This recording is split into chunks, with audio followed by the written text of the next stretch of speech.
Hello everyone, this is me Ali Raza. I'm a Google Ads, Facebook Ads, and Bing Ads certified advertising professional as well as the owner of a Google partner company. And in case if you need Google Ads audit setup or management services, you can hire me and my team through the link in the description, and I look forward to working with you. So now let's get started on the question I have today, and the question is: when setting up a shopping or sales campaign, do you get charged for the click on the link or the actual purchase conversion?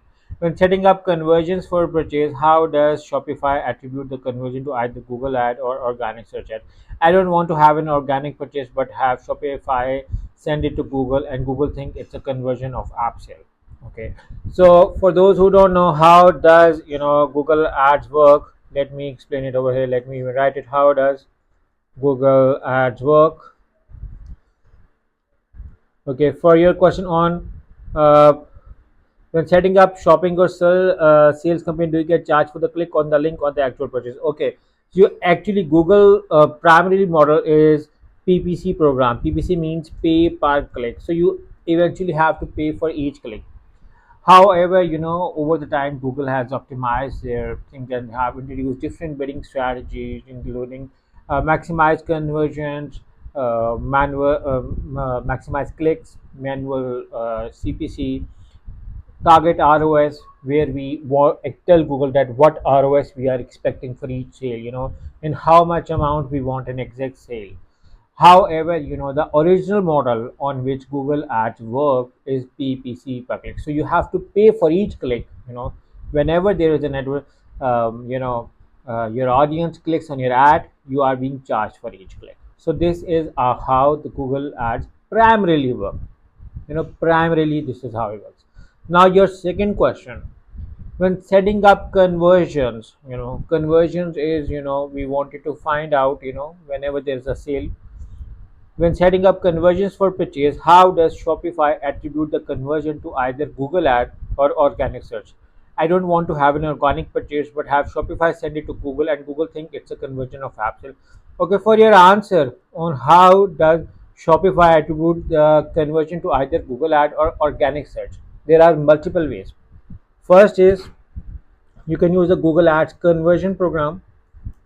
Okay, and it's fine, you can use this one as well.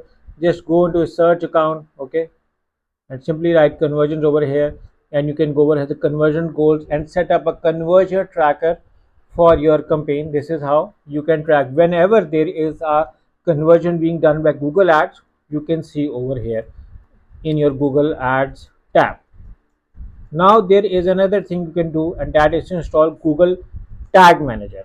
Okay, what happens is that Google Tag Manager can be linked with Google Analytics as well, and you can now, and it will also work with Google Ads as well. So you're if there are also simultaneously, whenever there are conversions done through Google Ads, it will be shown on Google Ads conversion as well on Google Analytics. It will also tell on the conversion is from PPC or organic traffic. Let it write me better, by Google Ads or organic traffic. Shopify does not have to tell the Google to attribute what, but the best way is to use an analytics. A good, better analytics can help you in figuring out what's working well for you. And never ever underestimate the value of analytics. This is how you can define of what's working well for your business and how you can optimize. You can learn through your analytics. The more you work on your analytics, the better conversion sales you can get through the data. Data is the new gold, like people say. So that is over the value over here. That data is the new gold. Focus on getting as much data as possible and look around in your data and figures and optimize your campaign accordingly. I hope this answers your question. In case if you need Google Ads, audit, setup, management, or even optimizing services, you can hire me and my team through the link in the description, and I look forward working with you. So I hope I answered your question as well. Thank you for watching. Take care, and make sure to subscribe to my channel as well. Take care. Bye bye.